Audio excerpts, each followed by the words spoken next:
बहू, ये सिंधारा भेजा है तेरी मम्मी ने। बताओ, पहला सिंधारा अब इसे किसे दिखाएं, क्या बांटें। मम्मी जी, अब की बार मम्मी के कमरों का किराया आने में लेट हो गया, इसलिए थोड़ा हाथ टाइट था।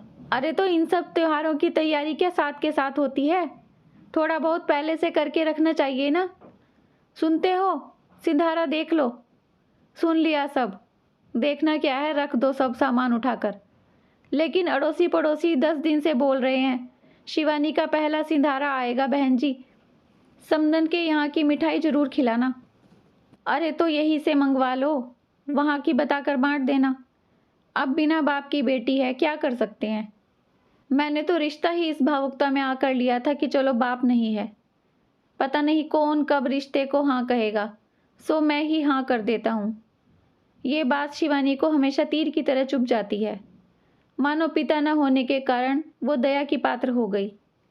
माँ ने किसी भी चीज़ की कोई कमी तो छोड़ी नहीं, न पढ़ाने लिखाने में न शादी में। फिर भी गाहे बगाहे ये बात उठ ही जाती कि बिन बाप की है ना। 2 महीने बाद घर में ननंद की शादी थी। खूब चहल पहल थी, सब रिश्तेदार जुड़े थे। किसी ने पूछा, अरे रघुवर, बहू के घर से कोई नहीं दिख रहा। कौन दिखेगा बुआ जी, भाई छोटे हैं, पर इतने छोटे भी नहीं कि रिश्तेदारी में आ जा ना सकें। बेचारी का बाप है नहीं। माँ को कहाँ इन सब सामाजिक बातों का ज्ञान होगा कि बेटी के ससुराल में शादी है तो क्या करना है क्या नहीं। जब तो मैंने हाँ कर दी कि चलो बाप नहीं है, अब सोचता हूँ कि समधी जी होते तो तीज त्योहार शादी ब्याह के रीति रिवाज तो थोड़े अच्छे से निभ जाते। पर चलो, जहाँ जोड़ी का संजोग होता है वहीं रिश्ता होता है। आज इतने लोगों के सामने फिर वही जख्म। शिवानी छलनी हो गई थी। तभी देखा दरवाजे पर छोटे भाई के साथ माँ खड़ी है। रघुवर और उनकी पत्नी ने भी देखा। जहाँ वो दोनों सकपका गए, वहीं शिवानी की आंखों से दर्द और खुशी के मिले जुले आंसुओं की धार बह निकली। उर्मिला जी यानी शिवानी की मम्मी सधे हुए और आत्मविश्वास भरे कदमों से आगे बढ़ी। दोनों का अभिनंदन किया। जैसे ही शिवानी को गले लगाया, वो फूट फूट कर रो पड़ी। अपने हृदय पर पत्थर रख उसे चुप कराया।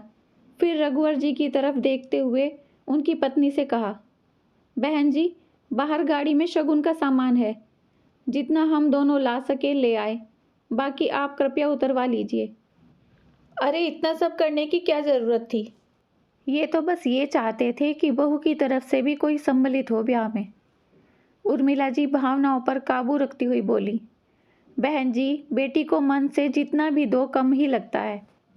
दरअसल परसों शिवानी के पापा मेरे सपने में आए और बोले, उर्मिला, मेरे न होने पर तूने सिंधारा देने में गड़बड़ कर दी। मेरे समधी को मेरी कमी महसूस होती है बहुत। अब की कुछ गलती मत करना। रघुवर जी बहुत ही असहज होकर इधर उधर देखने लगे।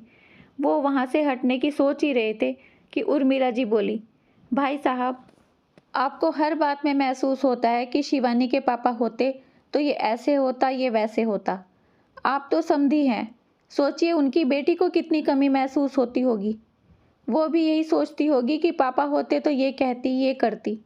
मुझे उम्मीद थी कि आप पिता की कमी पूरी करेंगे, पर आप तो स्वयं उसे यही कमी महसूस कराते रहते हैं। शिवानी के पापा नहीं होकर भी उसके साथ हैं, मेरे साथ हैं। आपको कभी कोई शिकायत नहीं मिलेगी। फिर बेटी की तरफ घूमकर बोली, बेटा कोई भी बात हो मुझे बोलना, तेरे पापा से डिस्कस करके ही कुछ करूँगी। जानती है ना, मेरी रूह में बसते हैं वो। उनका शरीर सामने होना ज़रूरी नहीं। शिवानी फिर से माँ के गले लगी, पर इस बार खुश होकर, आत्मविश्वास के साथ। तभी शिवानी की ननद वहाँ आई और रघुवर जी से बोली, पापा सुनो ना, शादी के खाने में मटर मशरूम भी रखवाना, मुझे बहुत पसंद है। चाहे खा ना पाऊँ, पर फिर भी करोगे ना? हाँ बेटा बिल्कुल। ओह मेरे प्यारे पापा, कहकर वो चली गई। तभी रघुवर जी के दिमाग में कौंधा, अगर मैं ना होता तो क्या तब भी मेरी बेटी के चेहरे पर यही खुशी होती? शायद नहीं। शिवानी की माँ वहाँ आए मेहमानों से मिल रही थी। शिवानी बहुत उत्साहित होकर सबसे उनका परिचय करा रही थी और रघुवर जी देख रहे थे, कभी वहाँ रखे सामान को, कभी शिवानी को और कभी अपनी बेटी को। सास ससुर व बहू का रिश्ता प्रेम व सम्मान से भरा हुआ होना चाहिए। शादी के बाद एक लड़की ससुराल में अपने माता पिता का प्यार ढूंढती है। जो बेटी अपने माँ बाप का घर छोड़कर ससुराल आती है, उस बेटी की भावनाओं की कद्र ज़रूर करें। आप लोगों के इस बारे में क्या विचार हैं, कमेंट्स में हमें ज़रूर बताइए। अगर कहानी अच्छी लगी है तो लाइक शेयर सब्सक्राइब करना मत भूलिए। अपना खूब सारा ध्यान रखिए, खुश रहिए, मुस्कुराते रहिए।